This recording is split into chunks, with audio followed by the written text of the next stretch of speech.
husband officially died a year ago today. You're such a meticulous person. He left behind one hell of a mess. Olá, olá, seguidores do Meio Amargo. Hoje eu venho falar sobre o filme Do Outro Lado da Dor, que está disponível na Netflix. Primeiro, aquele pedido rapidinho para você seguir o canal do Meio Amargo aqui em cima, curta, compartilha, divulga, para esse trabalho continuar a crescer. Esse é o primeiro filme escrito e dirigido pelo Daniel Levy, que a gente conhece especialmente pela série Schitt's Creek. E ele traz a história de um homem sofrendo com a perda do marido, e nesse processo de luto ele vai fazer algumas descobertas sobre os afetos do falecido. Talvez a gente chegue com um pouco de preconceito com mais um desses filmes sobre diretores que oferecem o papel principal a si mesmos, mas aqui a gente entende que o Daniel Levy não tem o costume de ser protagonista no cinema, ele ainda tem uma carreira pequena, e quando surgiu essa oportunidade de fazer um filme, ele decidiu abraçar e interpretar o papel que ele não costuma receber. Primeiro eu queria destacar alguns aspectos positivos desse drama LGBTQIA+.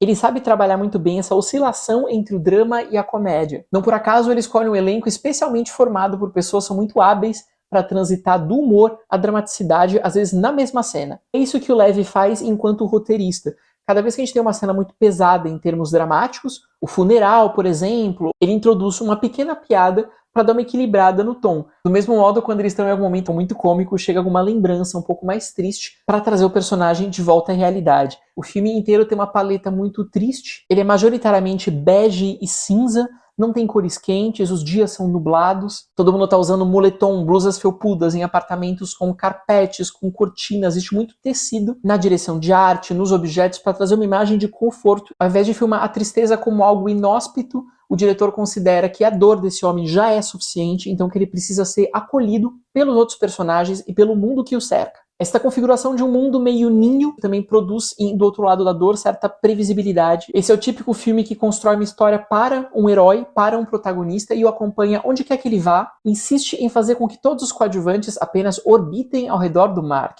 Todas essas outras pessoas podem parar as suas vidas e viajar com o Mark quando ele quer, e dormir na casa dele quando ele precisa, aparecer no apartamento dele e passar noites com ele quando ele tá muito triste. Esses coadjuvantes fazem tudo pelo Mark, que em contrapartida não faz nada por eles, exceto pagar por uma parte da viagem que eles decidem fazer em Paris, onde eles vão chorar as mágoas. Eles não têm responsabilidade com mais ninguém para além deles próprios, e por isso não precisam voltar para o trabalho, para cuidar de algum pai doente, de um cachorro, para aguar uma planta, para ir para uma consulta médica. Eles não têm mais nada para fazer a não ser cuidar de si mesmos ou cuidarem das feridas emocionais do passado. Assim, ele concebe esse mundo muito burguês, de pessoas artistas que passam o tempo inteiro discutindo livros, circulando por vernissagens e jantando em restaurantes de luxo. Nesse sentido, a ideia de que o personagem principal seja um homem comum, um homem qualquer, é quase uma fantasia, muito próximo do que a gente vai ter, por exemplo, em Sex and the City ou em Emily em Paris. Ou seja, você começar a tratar o luxo e o privilégio como se fossem situações comuns. Por isso, nesse roteiro, existem momentos em que uma exposição abre exclusivamente para o Dan.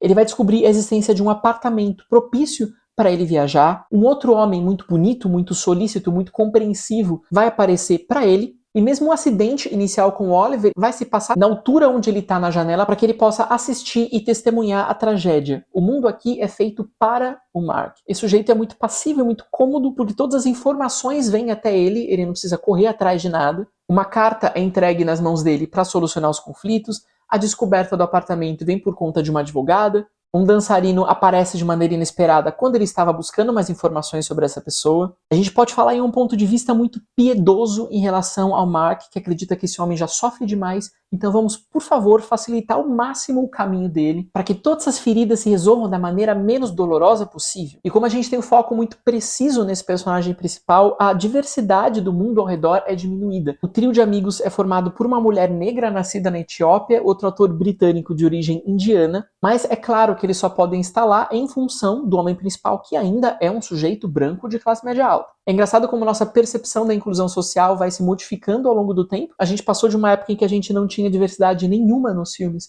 a ter uma diversidade ruim. Em outras palavras, o blackface, os personagens caricatos, depreciativos em relação a gays, a mulheres, a negros, a pessoas indígenas ou a pessoas com deficiência. E agora a gente chega a um momento em que a gente começa a ter um pouquinho mais pessoas não brancas em papéis de destaque, contanto que ainda sirvam essencialmente o herói branco. Em termos de estética, de composição de imagem, de trabalho de som, Do Outro Lado da Dor é um filme acadêmico e simples até demais. A direção de fotografia se contenta em sempre desfocar o fundo, ou seja, dar mais atenção para a fala, para o rosto dos personagens principais, e diminuir a importância do cenário. Eles são todos perfeitamente nítidos no centro do quadro, iluminados de maneira elegante, mas também um tanto discreta. Algo que valoriza em especial o próprio Dan Levy como protagonista, que tem pelo menos uma meia dúzia de cenas de quase choro, em que ele está segurando ali um grande potencial emocional.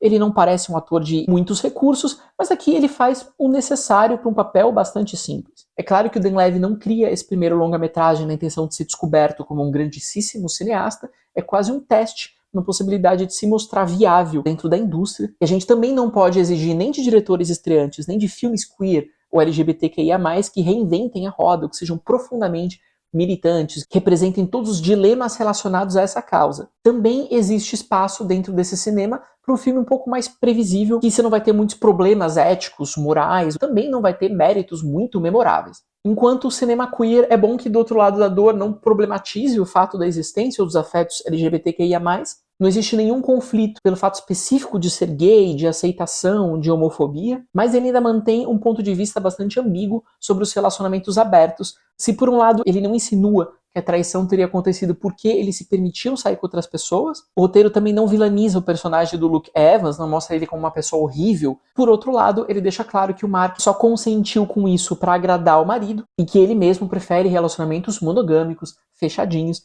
e chegando à conclusão, a gente vê claramente a defesa do filme pelos relacionamentos monogâmicos e mais tradicionais. Porque é uma obra LGBTQIA+, que não tem nenhuma vergonha de mostrar dois homens juntos, mas também não tem nenhuma forma de orgulho, ou a vontade de inserir esses afetos dentro de um sistema social, político, econômico mais amplo. Esses três personagens principais são muito gentis, muito queridos, mas também muito alienados. Eles vivem em suas bolhas, o que o Levy percebe como uma forma de proteção e de cuidado de si. Para o bem ou para o mal, esse filme sugere que é muito mais fácil você ser gay, de origem estrangeira, negro, indiano, quando você tem uma conta bancária bem generosa, uma mansão e um apartamento decorado em Paris, onde você pode permanecer o tempo que quiser, até se sentir bem e fortalecido novamente.